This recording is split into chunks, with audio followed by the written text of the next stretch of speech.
Communist? Even no, I don't. Wasn't that called the Ingalls and all that right there, the mock system? That's socialism. What I believe is that cooperative business is better.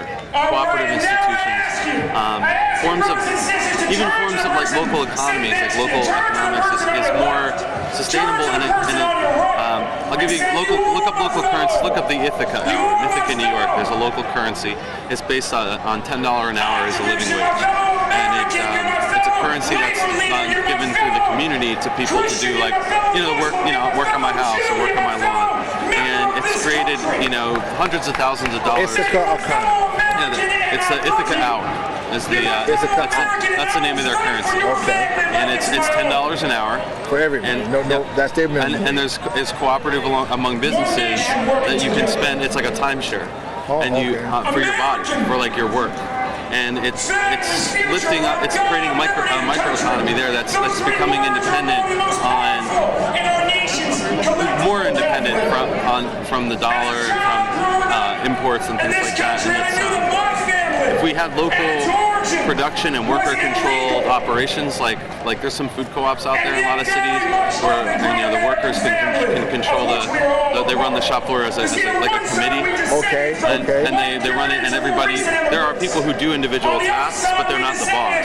Like they might be in charge of the buyers. What kind of food they buy, and they run it democratically. And in Argentina, when they had their South American crisis, the workers took over factories when the bosses were walking away, and they kept the factories running.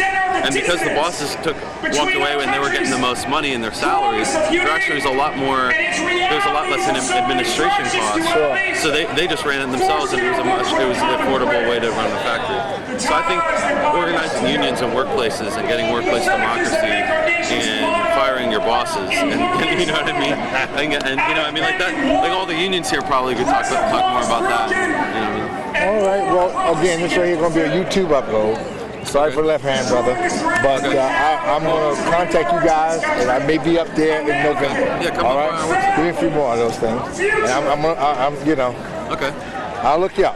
All right? God bless. Good talking to you. Right. What was your name? Reverend Zachariah Jackson. Okay, I'm Alex. So what you do, you go on YouTube, you type in Reverend Zachariah Jackson, Plainfield, New Jersey, and type in One Nation Home. Okay. Come on. Okay? All right. What makes us most American? For Black women.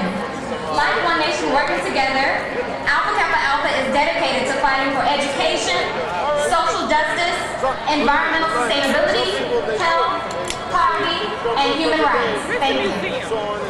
Our sister. Again, standing together, united as one nation, we say, this is America. We're here, one nation, working together. Our hearts are big enough for everyone. Thank you very much. It's a rally for jobs, for justice, and for education. Okay. Brothers and sisters, I'm glad that please put your hands together for that's sucking all the money out of the economy. We have now, if the money was going where it should go in the first place. And so, I'm glad to be here and, supporting to show up. And Sure. Papa People's Organization for Progress is here. I'm here with AFT New Jersey. Okay. And, the unions need to get together with the community groups and work together so that we're unified in opposing forces that oppose us. What can we do to bring jobs back to America? What can we do? People are saying that we have to take back. Has America been taken over? America's been taken over economically by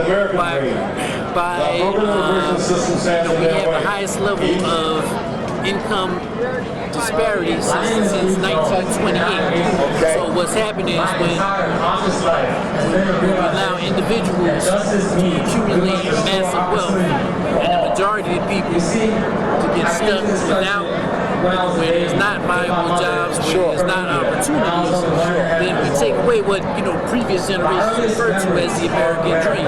Just being able to go out, get a job, buy a house, participate in the economy. Well, let me ask you, sir, do you think that because other nations 30 years ago, 20 years ago, that were in their barbaric beginning, you look at China 20 years ago, China 30 years ago, is not what China is today? you think because of the rise of Asia, that today that we may have to rewrite our script?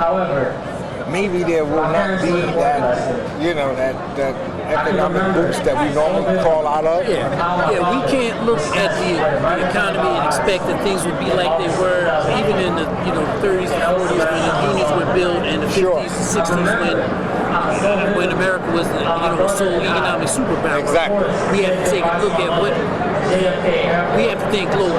Capital, monopoly capital, is thinking globally. They've structured their operations where the cheap labor, where they can identify cheap labor wherever it goes. That's right. To be able to take advantage of pockets of poverty, whether they're here in the States or anywhere in any third world country where there aren't labor protections, where people are being exploited. So we have to have a strategy that takes a look at what can people do to demand to take back the economy. Things like trade policies that, that favor and that reward domestic production and put people back to work. Some of the speakers were talking about that today. Van Jones and some of the other we're talking about Rich Trump. We're talking about what can you do to foster a green economy, to develop to use innovation to foster some type of manufacturing back here again. But we're not going to have the type of economy where America is driving the world manufacturing anymore. So we need to consider that and to consider what can we do to lift the rest of the world up. If we're a global superpower, if we're the global superpower, and that's not just the U.S., but that's the money that resides here, these multinational corporations, can we hold them accountable so that they're creating sustainable jobs throughout the entire world, so that we're not benefiting when other countries lose. It doesn't have to lose, so it's a win-win. Okay. Well, that's a good thing. Well, again, this is American Reverend Zachariah A. Jackson from the Church of What's Happening Downtown, talking to the public at the One World, working together to build together. That's right. God, you would introduce yourself again, brother. Yeah, it's Nat Bender from Plainfield, New Jersey. All right. Keep hope alive. Keep change alive. There you go. Who yearn to breathe free. Many races, many faces, from many places. One nation working together. Many languages. One message. Do justice, love mercy, and walk humbly before our God. One nation under God of many names. Liberty and justice for all. We must hold high the standard of one nation. More than 47 years ago, I stood here with you and many SCLC family members, fresh out of jail in Greensboro, North Carolina, fighting for freedom. Today, we are free but unequal, too often unemployed. The wealth-poverty gap is getting wider. Midday in our politics, midnight in our economy. Expanding expensive wars are weighing on our budget and our souls. Rising privileges for the few, sinking holes of poverty, from Appalachia to rural Alabama, to urban Detroit and Chicago. The polarization driven by government, subsidized wealth, and induced poverty, we must go another way. And so we march. In 1963, we left here with faith and hope. Today we can leave with a vote and the will to fight back. But don't surrender because it's tough. Our character is being tested. We globalize capital without globalizing workers' rights and human rights and women's rights and children's rights and environmental security. To trot our industrial capital. Once the big three were GM, Ford, and Chrysler making cars. Now the big three are three casinos. We've gone from making cars to shuffling cars and rolling dice for luck. Detroit is the crown jewel of industrialization, but yet they've cut public transportation in every American city. Rising poor closed another million this year. 90,000 vacant lots and homes in Detroit alone. Not a single chain food store. Thus food desert and food desertion. Not one retail store. A shopping desert. children without adequate nutrition, dental care or reading glasses, utilities, people choosing gas, water, and lights. Their spirits are broken. We must go another way. A month ago, 600,000 registered voters, only 60,000 voted. We must revive their hopes. Dr. King spoke of checks bouncing, marked insufficient funds. They may have insufficient priorities. We must rise and focus on jobs now. The President cannot bear this cross alone. Be ready today. We organized Monday, we voted in big numbers November the 2nd. We on this battlefield today fight to be on the right side of history, no matter how difficult. When Michelle Obama, the First Lady, speaks about obesity and the issue of esteem and health, she's on the right side of history. She speaks of veterans deserving a job when they return from the war. The men who went to Afghanistan and Iraq, 500,000 applied for disabilities. When she speaks of veterans having been guaranteed a job and health care and more trouble on foreclosure, she's on the right side of history. The President signs a hate crimes bill, he's on the right side of history. He seeks to lift up our children, it's the right side. Then we must leave here with our mind made up to vote. For this vote, this precious vote, Maggie Evans was killed about this vote. Sworn and Trent were killed about this vote. Mandela spent 27 years in jail about this vote.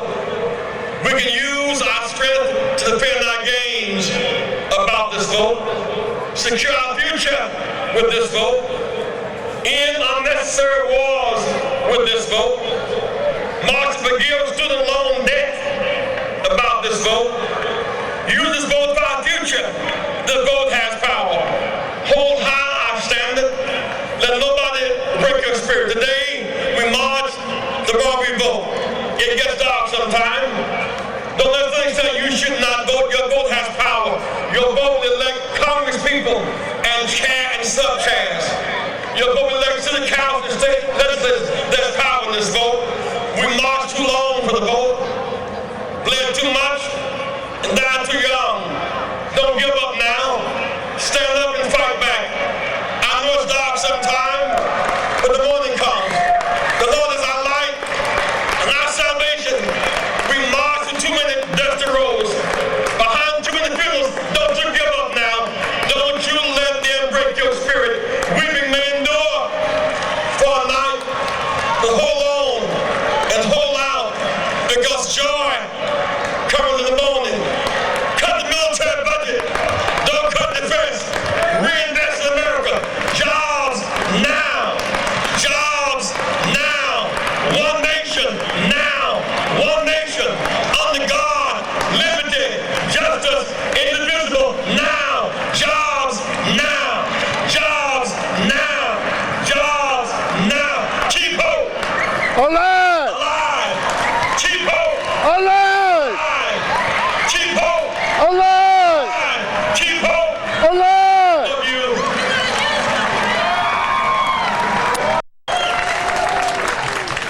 Welcome now, Dennis Van Rokel and Wade Henderson.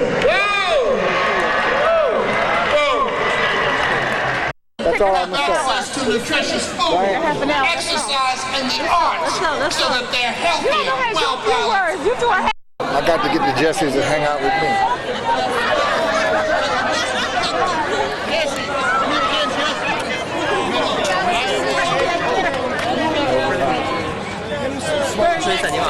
Hold the line.